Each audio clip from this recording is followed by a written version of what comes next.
Train the muscles, not the joints.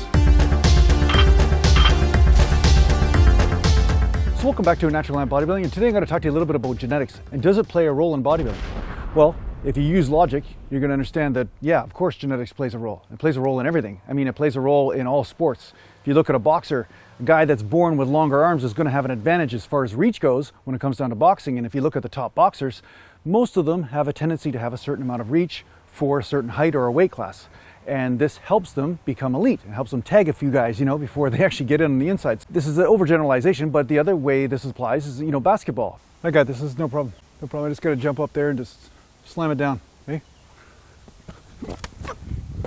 Screw it. Mountains don't jump. Let's wait till the hoop comes to me. I mean, if a guy's 7 feet tall or 7.5 feet tall, this is purely genetic. This isn't anything to do with training at all. This has to do with just he grew up, he matured. Maybe some of these guys were victims of some sort of scientific experiment of some sort, but the bottom line is that they turned out to be massively tall, and this helped them in their sport. Maybe if I'm upside down, I can fall towards the basket. Probably get more vertical if I use my arms. Yeah, I like that. Hey, look, a ladybug. Now, you can't train to make yourself 7 feet tall, but it does offer an advantage in basketball. I mean, nobody can deny that, right?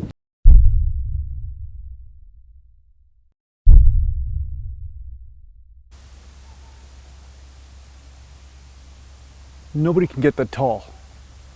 You must have cheated.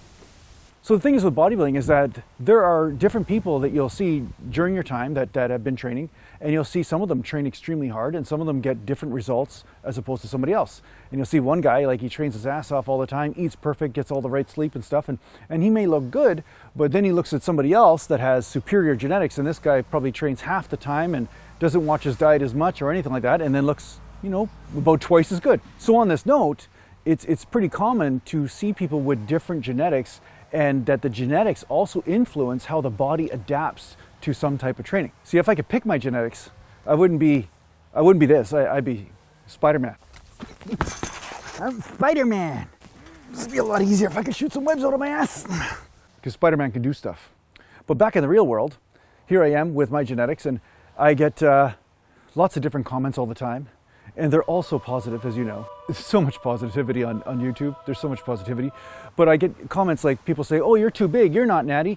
There's no way you can be natty if you're that big. But they're never taking into account the genetics factor, and they're never taking into account the training factor. Now, this is where this is going to actually help you. This is where this video is going to help you, okay? One of the reasons why people with different genetics have different results from their training is that a lot of them are trying to follow the same template.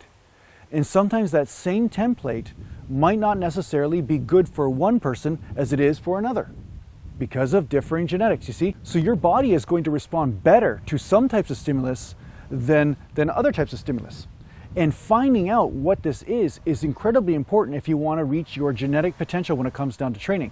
Where a lot of times what most people do is they see somebody that is in shape or something like that, or they find out what the general consensus is around training or the general idea, and then they just follow that. They say, oh, my buddy says you got to squat ass to the grass in order to get big legs. My other buddy says you got to do sets of 10 reps or whatever, or 10 sets of 10 or whatever. That's how you get big legs. And they basically just follow this template based on some sort of democracy. Now, that democracy is fine. I mean, maybe there's some truth going through some of these things that people are following and getting results from, but in the end, that experiment has to come down to you and between you and your body, and you're going to see that you might be a genetic deviation. Maybe some things are going to work for you that don't work for most people. See this webbing here? Did this myself. Turns out I do have some Spider-Man powers. I learned how to work with my genetics and create webbing. Don't ask me how I did it though. It turns out my webs come from somewhere else. Don't ask me to explain. That's probably a good piece of advice. Just to chalk it up to superhero secrets. All in a day's work for your friendly neighborhood Gallantian. I mean Spider-Man. And you need to experiment with your own training and say, okay, maybe I'm a bit different. Maybe doing 50 rep sets works for me. Maybe doing 5 rep sets works for me. Maybe doing 10 sets of 40 reps is what I need to do in order to gain muscle in a certain area. You need to try these different experiments to see how your body responds. Because how your body responds may be totally different than how somebody else's body responds. And this is extremely important for you to find out. Genetics can be limiting, but where they're extremely limiting is when you try to follow people that have different genetics than you and just follow everything they say literally without experimenting to see if this is really working for you or not, right? So with my bodybuilding programs, I always say these are templates, and I do feel that they genuinely work for a lot of people that have not gotten results so far in training, because there's some general principles in there that seem to apply. But that said, I still expect you to listen to your body and see if there's some sort of variations that you need to apply at some point.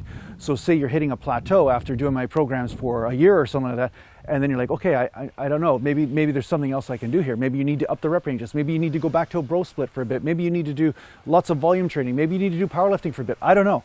But the bottom line is that you have to conduct these experiments. So don't be frustrated if your genetics are not superior. Sometimes it's not about superior or not. It's about, did you find the right type of training program for your genetics? That's sometimes the key. Sometimes that's the one thing that people have not considered.